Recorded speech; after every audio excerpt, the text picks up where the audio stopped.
My name is Elise James, and I'm 31 years old. I design nights that pretend to be effortless, not weddings. I build the kind of evenings that live on in other people's phones, brand activations in downtown lofts with staircases that glow like runway lights, product launches on West Hollywood rooftops where the skyline is a guest star and the napkins cost more than someone's rent.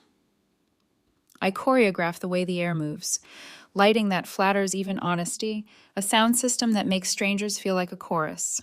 If I do my job right, no one sees the work. They just remember the feeling. It took me 5 years to learn how to vanish on cue.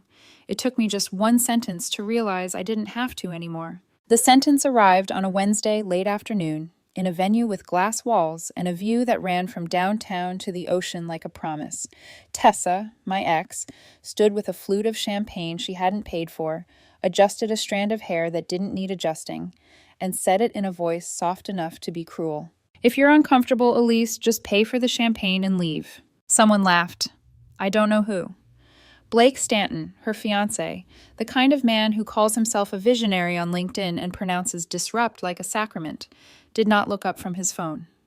Tessa's friends looked at one another the way a room looks at a mirror. I smiled at Tessa. I have learned that a smile is the cleanest knife. "Of course," I said. "I'll take care of everything. I want to be fair, even now."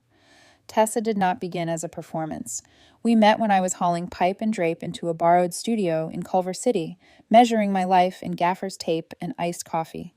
She was in PR, hungry, electric, obsessed with narratives and how you can bend them if you hold eye contact long enough. I mistook that for courage. For 5 years, we were a story I thought we were writing together. Then she left, not in a slammed door, plate-breaking way. She sat on my couch with coffee I made her and told me I was safe, predictable, too focused on things no one could see. She said she needed someone who matched her energy, visible ambition. 2 weeks later, she appeared at a charity gala on the arm of Blake Stanton, who is loud in every way money allows, and I learned you can grieve in a room full of sparklers. I didn't beg. I did what I do. I built nights for other people and let their music cover the scraping sound inside me. A year passed. Then, 3 months ago, Tessa called. Her voice had an old warmth I used to live for. She told me Blake had proposed in Tulum, and she was so happy. She wanted me to design their engagement party. She said she trusted my taste more than anyone's. I told myself it was closure, grown-ups being grown-ups. I said I'd think about it. By evening, I'd said yes. The first meeting felt like memory. Blush mood boards, gold accents, a timeline that moved like a well-edited trailer. Tessa smiled the way she used to when our future fit on a corkboard. Blake wasn't there. The second meeting, he was. I recommended a floral vendor who understands scale like a second language. Tessa cut across my sentence, eyes flicking to Blake. "He prefers something more expensive. It'll photograph better." He nodded, thumb never leaving his screen, an emperor blessing a parade he wasn't watching. I should have walked then, but I'm stubborn, and I'm a professional, and sometimes those two qualities share an outfit. By the third meeting, the final walkthrough, Tessa brought friends, and Blake brought business partners, and everyone brought the kind of smile people wear when they've already decided a night will be legendary. My team floated around me, adjusting, tuning, making it all look like it grew there. I began to explain the run of show. That's when Tessa pulled me aside and made the request. The sentence. The one that stripped the varnish from everything we'd been pretending was polite. "If you're uncomfortable, just pay for the champagne and leave." It hit me with the force of a truth I'd been ducking. Not that she could be cruel. I knew that, in the way you know the exact spot on the counter where you always catch your hip. The new truth was simpler. I had built a beautiful machine she assumed she owned. "Sure," I said. "I'll handle it." I called to my assistant to finalize the schedule. I walked through notes with the venue manager, as calm as weather on the day before a storm. Then I left. I sat in my car for 10 minutes, hands loose on the wheel, watching Los Angeles braid itself around me. The city looked like it always does from a parking structure, impossible and inevitable. I drove back to my office and did what I do when something threatens to break. I opened the spine of the work. Contracts, invoices, vendor terms. I read each line like it could save me. Tessa had wanted optics so badly she left logistics to me. Every vendor was mine. People I'd built trust with over years of midnight loadouts and impossible turnarounds. Every payment had run through my company's account because it was easier, and she'd reimburse. She hadn't, not once. I had emails, receipts, wire confirmations with the neat little timestamps that make accountants purr. And there, in the sea of language lawyers use to sound like marble, sat the clause I write into every contract and most clients never read. Promotional use. Elise James, Events retains the right to document, display, and reuse media associated with any event designed and/or executed by the company for portfolio and promotional purposes, including but not limited to photography, videography, and digital projections provided by client or venue. I didn't feel triumphant, I felt precise. The night's crown jewel was the video wall, a 2-minute montage of Tessa and Blake's romance, Tulum beaches, black tie smiles, slow-motion champagne. She had supplied the footage. The venue's AV team would run it on a loop. I called the lead tech, a man I've worked with through too many union breaks to count, and confirmed the playback routing. Then I asked my assistant to request a fresh copy of the final file for backup and logged into a system I understood better than Tessa ever wanted to. I didn't change their love story. I added a footnote. 2 minutes in, after the kiss on a jetty and the slow pan across Blake's watch, the montage would cut to a black screen. Then, screenshots. Tessa's old posts about independence and not needing anyone, the lifestyle shots that had featured me cropped out cleanly for years, now visible in the edge of a mirror, the corner of a frame. Then, my company's logo, contact information. After that, a short roll of Schench receipts, contracts, line items, with timestamps and paid stamps, each one readable long enough to count as proof, and short enough to feel like a heartbeat. Final card. This event was designed and fully funded, to date, by Elise James Events. Nothing defamatory, nothing untrue, a light turned on. I locked the playback system so it could be stopped only at the rack. I documented that lock. I archived every email. I printed nothing. Paper is dramatic, and drama is Tessa's dialect. I wanted quiet. Around 10, my phone buzzed. Daniel. My boyfriend texted. Late night? He is not from this world. He runs a small gym in Pasadena, measures progress in reps and patience. We met after Tessa on a Tuesday when I wandered in for the first time, and he taught me how to lift without apology. He has never asked for a guest list. He asks if I'm sleeping. He knows about Tessa. Knowing is not the same as judging. A bit, I wrote back. Big install tomorrow. Call if you want company, or silence. I'll take silence. Night. Night, L. I turned off my desk lamp and let the city light the room. Across from me, my mood boards glowed like stained glass. The next day, my team arrived 6 hours early. We tuned the room until it sang. The view sharpened as the sun slid west, and the air adopted that expensive, honeyed warmth that makes people think they've won something. Tessa's floral arch was the exact shade of apology she'd never given. Staff briefings, candle tests, glassware wiped to the point you could see who you used to be. Guests arrived in gradients of perfume. The video wall breathed to life. A kiss, a sunset, a golf clap of champagne. Tessa positioned herself for a live stream, the lens worshiping the angle that made her look both effortless and inevitable. I stood near the back, next to the rack room door, invisible the way only the person who built the night can be invisible. 2 minutes in, the beach vanished. A black screen, then white text. The room didn't gasp, it exhaled. Phones rose. Conversations thinned. Blake's partners became a small constellation of silence. Tessa's live stream stuttered. Filtered hearts slowed to nothing. And for the first time since she left, I felt something merciful. Not revenge, clarity. The morning after a storm is the easiest time to pretend it never happened. Los Angeles does that well. Washes the sky to a blank, hangs fresh light on the hills, and dares you to remember what the wind took. I woke before the city had decided who it wanted to be. Coffee, email, dozens of subject lines that began with OMG or you won't believe, and then devolved into a language only virality can speak. I didn't open them. Instead, I opened the folder that mattered.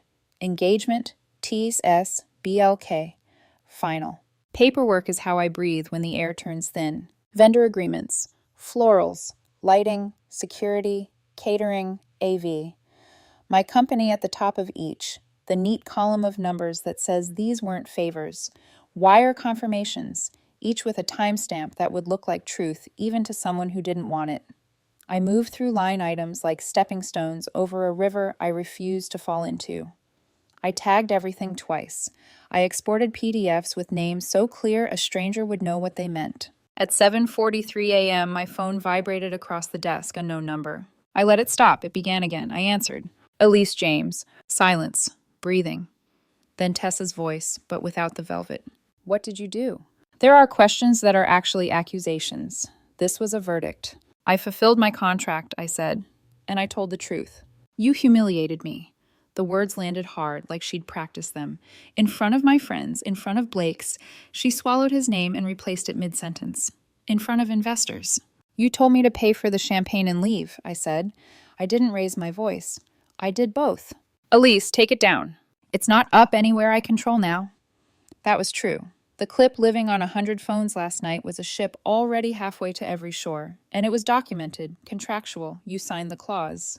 I didn't read. I know. Her breath caught, a sound like a heel splintering on tile. Then the mask rerouted. A lawyer will contact you, she said, like it was a gift. That would be appropriate. A heartbeat. You think this makes you look strong, she asked, softer, a blade wrapped in cotton. You think anyone will want to work with a woman who makes scenes? The old me would have arranged a softer landing. The new me had learned that mercy and self-erasure wear the same dress if you squint. I didn't make a scene, I said. I turned on a light. She hung up without the normal farewell she uses to seem human. The line clicked to silence. I stared at the outline of the city in my window and tried not to translate its angles into answers. At 8:22 a.m., a new email slid into the inbox I keep for legal things. Subject: cease and desist. The tone was frantic in a way professional documents try to avoid. 10 pages of stern ballet with the same thesis: emotional distress, defamation, breach. I scanned for the only detail that mattered.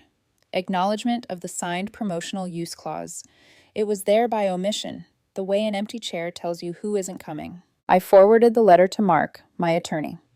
Mark Wallace, Klein, and Sparks, came to me through a florist who once dated his paralegal, and I've never been so grateful for a messy office romance. He replied 3 minutes later. Bring the contract and all payment proofs by noon. We'll draft. Also, don't respond to her directly anymore. I felt a pinched ache behind my left eye. I texted Daniel. Lawyer at noon. Might be late. I'll bring you lunch if you want. No onions. I smiled. I had forgotten to tell him once that onions make my eyes water, and he had stored it like a secret that could save me. You're a menace, I wrote. But yes, later. By 10, I was at the warehouse, walking through the debris of a perfect night, the tidy chaos after a loadout, coils of cable, the steel scent of truss, a stack of votives that still remembered flame. My team moved around me with that hangover of professionalism that comes from delivering something clean. Nobody asked. They'd seen enough rooms turn to courtrooms to know we don't pick sides, just chairs up off the floor. Boss? Kayla, my lead, hovered at my elbow. Do we need to reroute invoice distribution? I'm getting DM requests from people who want to collaborate. We stick to email, I said. And we say the line. What line?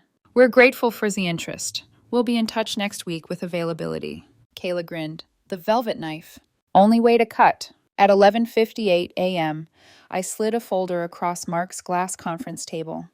He scanned in that way good attorneys do, where you can feel their brain making a lattice. After the third page, he leaned back and laced his fingers over his stomach. She signed the promotional use clause, he said. Yes. Your additions were factual. Yes. No claims about her character. No. He nodded, a small kingdom settled. I'll reply now. We'll cite the clause, note the accuracy, and invite them to pursue if they feel compelled. He glanced at me over his reading glasses. They won't. I exhaled. It felt like I'd been holding the breath since the word leave. Mark tapped the cease and desist. You know what else this letter tells me? What? Who she thinks her audience is. He smiled without humor. A show. On my way back to the car, Maya texted. Saw a clip. Are you okay? Coffee? Not over the phone. Maya used to sit 2 desks away from Tessa at a firm that taught people to bleach the truth until it looked like linen. Now she runs events with taste and decency and a spine that doesn't crack under pressure. We've hired each other when budgets got weird and schedules got cruel. 3 p.m. Perch? I typed. I owe you a story. You owe me nothing. But yes. Before the meeting, I went home to change out of competence and into something like a person. My closet has 2 modes. Black for work, softer black for everything else. I chose a dress that looked like I might forgive the world. Daniel was at my counter making a sandwich big enough to scare a small dog. He looked up and read my face before I spoke. How bad? He asked. She sent a letter. My lawyer sent a better one. Do you need me to be mad for you? He said, like offering to carry groceries. No, I said, surprised by the truth. I need you to exist normally. Done. He slid a plate toward me. No onions. We ate in a quiet that didn't need to be filled. He didn't ask about Tessa the way people pry. They want the story more than they want you to survive it. He asked if I'd slept. He told me about a client who'd finally done a proper squat and cried.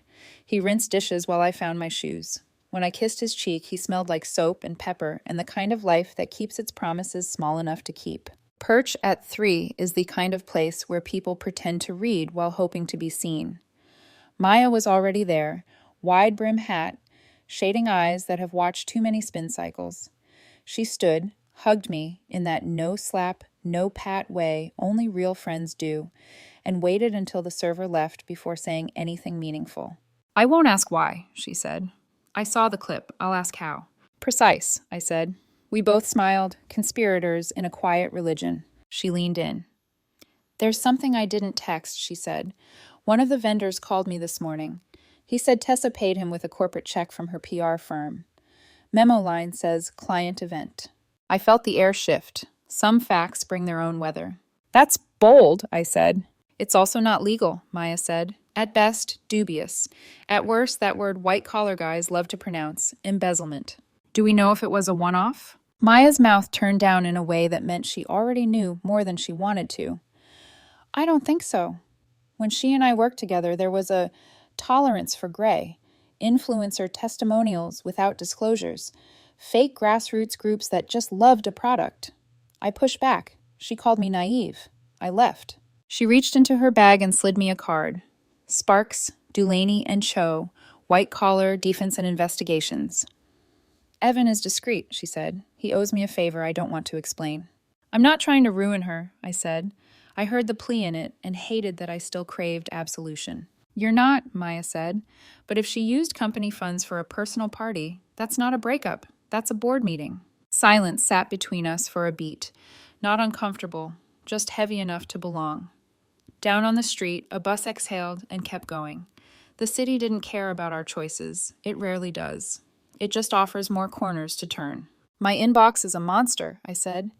People want to hire me for being, what, honest? Ruthless? I rubbed the bridge of my nose. I want to be hired because I make rooms that respect people. Then keep doing that, Maya said simply. The clip is a weather front. Weather passes. Work stays. A shadow crossed the table. The server with 2 coffees that knew exactly how I took mine. We sipped. We watched the afternoon change its mind. My phone buzzed. A notification without a preview from my work email because I learned the hard way that previews weaponize your heart. Inquiry. Nonprofit gala. Underfunded youth arts program. Downtown. Timeline tight. I clicked it open. The language was earnest. Bad at marketing. Good at need. I felt something gentle move through me. A reminder of why I started. Not to catch people in their lies, but to build nights where the truth felt like a gift. Maya watched my face unfold. Good? Real, I said. She smiled. That's better. When we stood to go, she squeezed my hand once, like punctuation. If she reaches out, Maya said, meaning Tessa, don't go alone. I won't. Bring Mark. Bring me. Bring Daniel. Bring a chair that doesn't collapse. We laughed. It cut the afternoon into a shape I could carry. On the sidewalk, my phone vibrated again. A DM request from a handle with 6 digits and a blue check. I archived it without reading. I don't want my life to be a room where the loudest person gets the mic. The sun slipped lower. The city put on its evening face. I walked back to my car thinking of cables and clauses and the moment the loop cut the beach to black. Not victory, not even relief. A switch flicked. Truth does not make a sound when it enters a room. It alters the acoustics so everything else finally does. Tomorrow, I would send the nonprofit a proposal that respected both their budget and their dream. Tonight, I would go home and let Daniel make noodles and put on music that had nothing to do with branded experiences. On the way, I called Mark. If Tessa's firm gets wind of corporate funds being used, I said, do they swallow it or spit her out? Depends on the firm, he said. Depends on the headlines they fear most. Either way, it stops being your problem the second you keep your receipts. I looked at the folder on the passenger seat. So many small rectangles that add up to a life you can defend. I have them, I said. I know, he said. You always did. The light turned green. I drove. Los Angeles lives on repetition. Sunrise, hustle, sunset. Pretend it never happened. But some loops once started can't be muted. By Friday morning, I was a headline without a name. The engagement party that exposed itself. PR Queen's perfect night turns into a PR disaster. 100 think pieces, reaction videos, and duets dissecting the ethics of exposure. They called me the anonymous event planner, the mystery designer, the woman who turned receipts into revenge. I didn't comment. I didn't need to. My work had already spoken, and it spoke in high definition. Tessa, on the other hand, went silent. Her Instagram vanished behind a private lock within 12 hours. Blake posted one sentence on his story, "Transparency matters. That's all." His followers flooded it with comments until he deleted it. Then he deleted her. Every photo, every tagged event, gone like she'd been archived. I watched none of it unfold in real time. Maya did. She sent me links, summaries, and occasionally a single-word text. Wow. I told myself it wasn't my business anymore. But the truth? Watching a storm you didn't cause but can still predict, it's addictive, especially when the forecast finally breaks the way it should have years ago. That afternoon, I was deep in floor plans for the Youth Arts Gala when Mark called. Good news, he said. Her attorney has gone very quiet. I thought they might. Your claws did the heavy lifting, he said, almost admiringly. That promotional use section is a work of art. I wrote it to protect my work, not to weaponize it. Same difference, Yutaan, he said dryly. Intentions don't matter. Wording does. Spoken like someone who bills by the hour. Exactly. He paused, tone shifting. Elise. Stay off public comment threads. They're looking for an interview, a quote. Don't feed it. I wasn't planning to. I'm not the story. Maybe not, he said. But you're the mirror. People love mirrors. They think they're windows. He hung up before I could reply. Mark always knew when conversation turned emotional and therefore unbillable. I turned off my phone. Then I turned it back on 30 seconds later because being principled doesn't mean being immune to curiosity. One email waited. Subject line. Inquiry, collaboration opportunity, press request. I didn't open it. I clicked archive and whispered to no one. Not everything needs to be monetized. That evening, Maya called. No hello, just, she's trending again. I thought she went dark. She did, but someone leaked the full video from start to finish. The montage, your edit, everything. It's everywhere. How everywhere? Think global. It's on Reddit, TikTok, and there's already a remix with dramatic piano music and subtitles. I groaned. Perfect. The comments are mixed, she said. Half think you're a genius. Half think you're a psychopath. That's when you know you did something interesting. I wasn't trying to be interesting. You succeeded anyway. Maya paused. I could hear street noise behind her. Horns, heels, the rhythm of a city that forgives anything if it goes viral. You should see what people are saying about Blake, she said. Let me guess, visionary gone silent? More like con artist exposed. Apparently one of his investment funds was just a dinner club with a crypto shell. He's under investigation for securities fraud. I laughed, startled. You're kidding. Wish I was.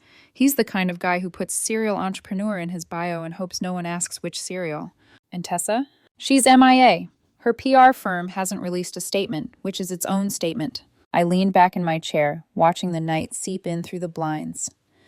You ever think people build their own pyres and call it branding? Every day, she said softly. By Saturday, the fallout became measurable. My company inbox was a forest fire of requests. Corporate launches, weddings, product reveals.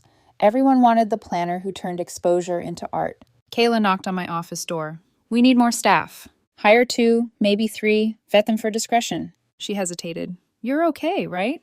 I looked up from the chaos of opportunity. Why wouldn't I be? You don't sound vindicated. I'm not.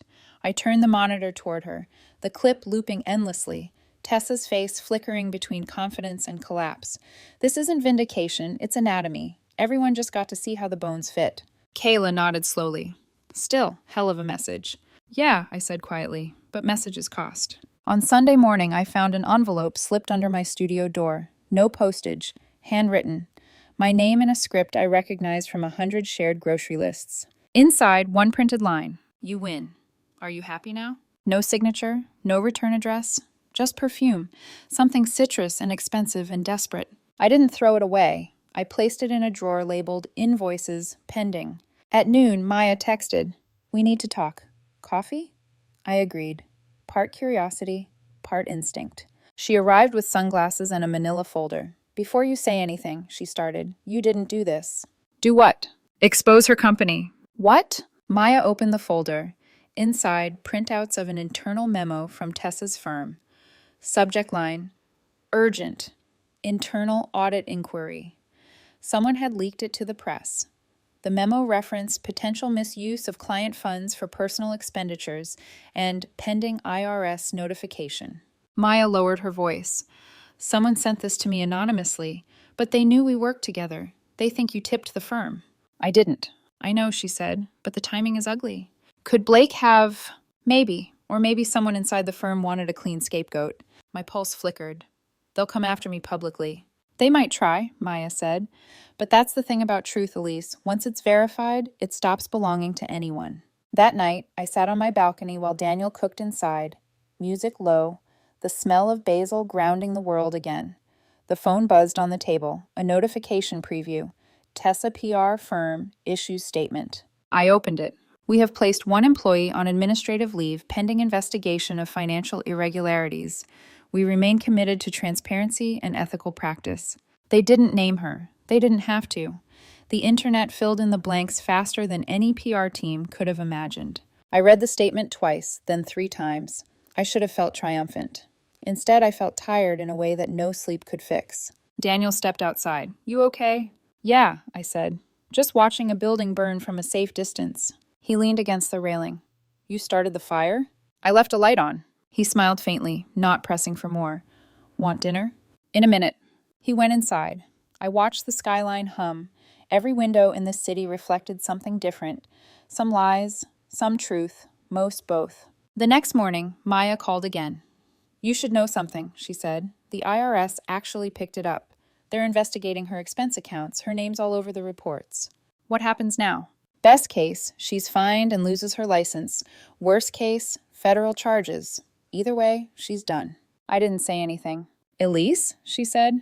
I didn't want this, I whispered. I wanted her to know she couldn't rewrite the story anymore, not this far. She wrote her own ending, Maya said gently. You just refused to ghostwrite. The line went quiet. After we hung up, I stared at my planner. Meetings, bookings, color codes. My calendar looked like progress, but my chest felt like aftermath. I opened a new page and wrote a single sentence. You can't curate truth. It finds its own lighting. Then I closed the book. Later that evening, a new text appeared. Unknown number. She wants to meet. Tomorrow. Same rooftop. No cameras, no audience. Maya texted right after. If you go, I'm coming with you. I didn't respond. Not yet. The city outside my window buzzed with the kind of heat that turns everything reflective. Maybe this was the real loop, the part where people return to the scene thinking the story can still change. Maybe it can. The elevator ride up felt longer than I remembered. Same chrome, same mirrored walls, same skyline framed by tinted glass. But this time, no floral arches, no champagne. Just a stripped-down version of the place where everything came apart. Tessa had chosen this rooftop for her meeting. I hadn't agreed until Maya insisted on coming too. She said closure is a dangerous word when it's spelled like a trap. When the doors opened, the air smelled different, like rain had tried to wash something clean and failed. Tessa was already there. Jeans, sweater, no makeup, her hair tied back the way it used to be when she'd work late nights editing client decks and mumbling about optics. She looked smaller, or maybe I was just seeing her without the lighting she'd spent years perfecting. Elise, she said, the sound landing somewhere between accusation and exhaustion. Thanks for coming. I nodded. Maya stood a few steps behind me, arms folded, silent, like moral insurance. For a long moment, none of us spoke. The city below hummed, unbothered. Tessa finally took a breath. I wanted to apologize, she said, for what I said at the walkthrough, for how I treated you. I waited. Sometimes silence is the only way to measure sincerity. She exhaled sharply. You destroyed me, Elise. My job, my reputation, everything I worked for, gone. Blake's gone. My firm suspended me. I'm on every gossip site in the country. And for what? Because your ego couldn't handle that I moved on? There it was, the old tone, wrapped in contrition but sharp underneath. You humiliated yourself, I said quietly. I didn't do that for you. Her eyes flared. Don't pretend you're innocent. You planned it. You wanted to humiliate me in front of everyone. I wanted to show the truth, I said. You told me to pay for your party and leave. I did, and the party told its own story. You call that the truth? You ambushed me. No, I said, my voice steady. I turned on a light. What it showed was already there. Tessa laughed once, brittle. You sound so righteous. Do you really believe you're better than me? I think I stopped lying to myself sooner, I said. Her mouth tightened. You think this makes you strong, don't you? Some quiet avenger cleaning up the world. But you're just another woman obsessed with control. The word control hit like a trigger, because once she used it to describe herself, with pride. I looked at her, really looked. Her eyes were ringed in sleepless gray. Her hands trembled when she reached for the coffee cup she'd brought, but never sipped. Do you even know what you did wrong? I asked softly. I trusted the wrong people. No, I said.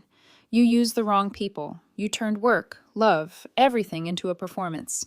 You stopped knowing where the script ended. Tessa's voice cracked. I built that firm from nothing. I did what I had to. And you broke laws doing it. Her head snapped up. What? The checks, Tessa, I said. The corporate funds, the audit, the IRS. It's all out there. For the first time, she looked frightened.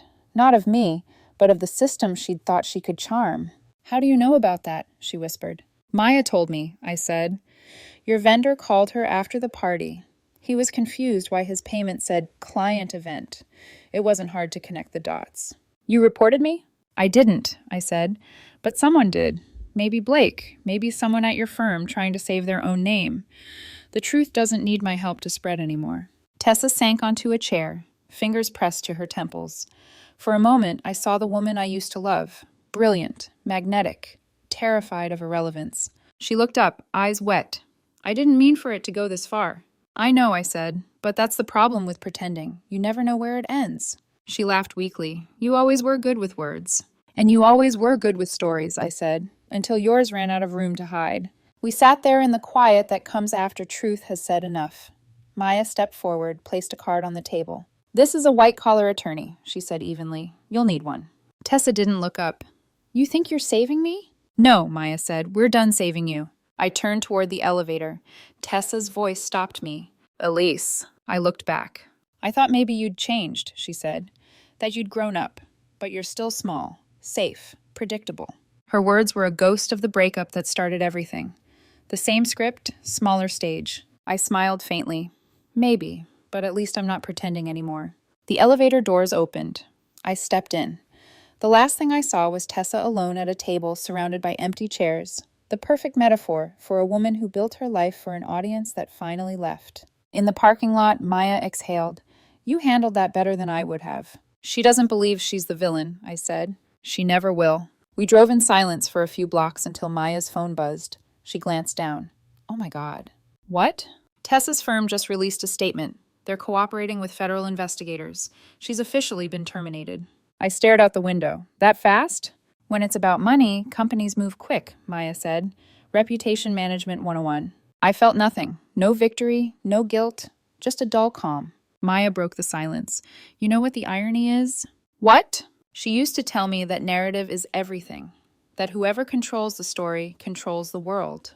She wasn't wrong, I said. She just forgot the story can turn on you. That night, I met Daniel at a late-night taco truck downtown.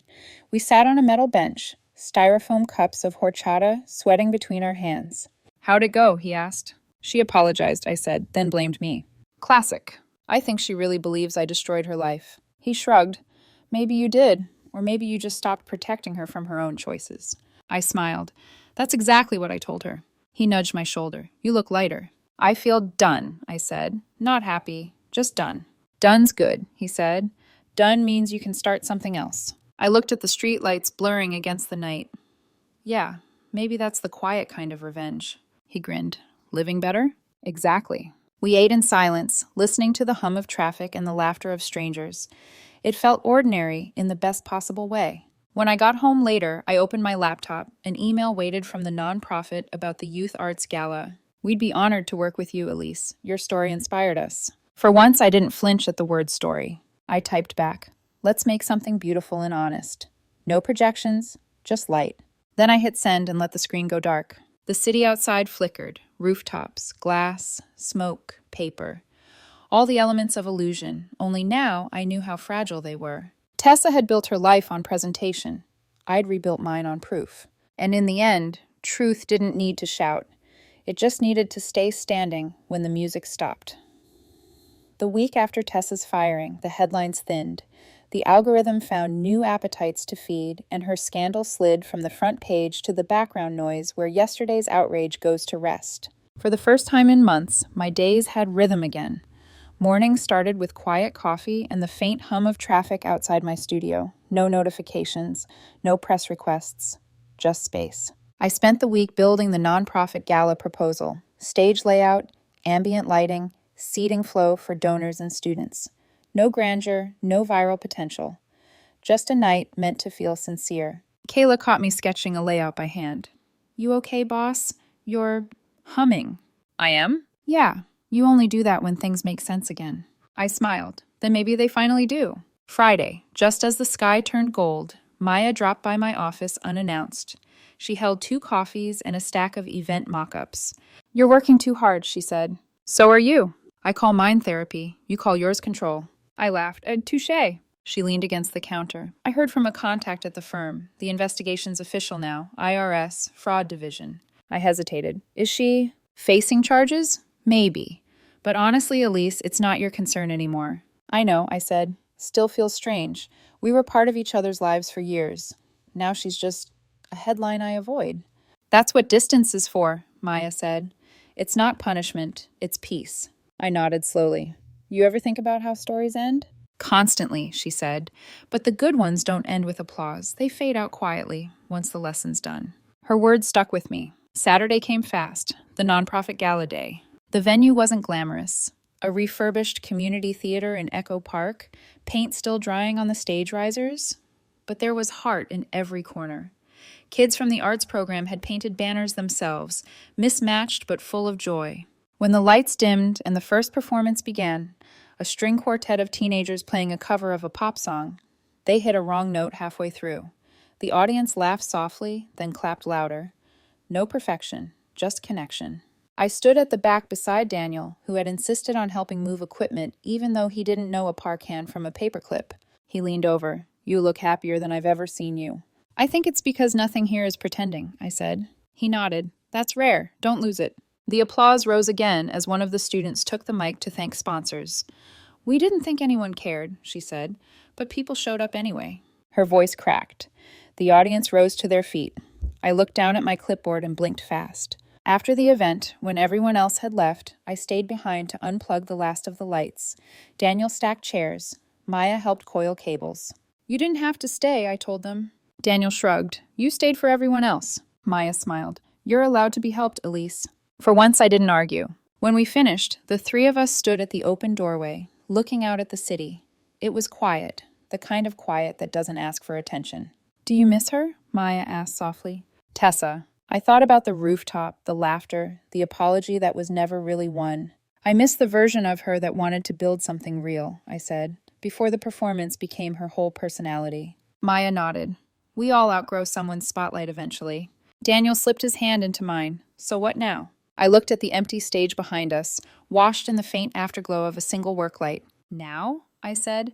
Now I start designing rooms that don't need spotlights at all. 2 weeks later, an email arrived in my inbox. The subject line stopped me cold. From Tessa. Subject, for what it's worth. I opened it. Elise, I know you don't owe me anything. You probably won't respond. I've lost everything I thought mattered, but part of me wonders if that's the point. I'm starting over somewhere people don't know my name. I just wanted you to know that I understand now. Maybe I needed someone to turn the lights on. tea. I read it twice. Then I closed it and didn't reply. Some stories don't need sequels. Instead, I archived it with all the others, not as evidence, but as closure. That evening, I met Daniel and Maya downtown for dinner at the food truck we'd started calling our place. The city buzzed with its usual Saturday chaos, honking horns, laughter, the smell of grilled corn in the air. Maya clinked her soda can against mine. "To honest work," she said. Daniel added, "and quiet revenge." We all laughed. I looked at the skyline, at all the glass towers reflecting the last light of day. Tessa once told me visibility was everything, that success was about how many people could see you. But standing there, surrounded by two people who knew the truth and didn't need the spectacle, I realized she was wrong. Visibility isn't victory. Peace is. Later, as we walked toward our cars, Maya turned to me. "You know what I love most about tonight?" "What?" "You didn't check your phone once." I smiled. That's the loudest silence I've ever kept. We hugged. Daniel and I drove home through downtown's flickering lights, windows down, music low. When we stopped at a red light, I caught my reflection in the glass of a nearby building. Clear, calm, unedited. The kind of image that doesn't need filters to mean something. I exhaled. The city didn't answer. It didn't need to. For the first time in years, I didn't either. Because some endings aren't applause. They're quiet lights left on in an empty room. Proof that something good happened there once, and maybe still could again.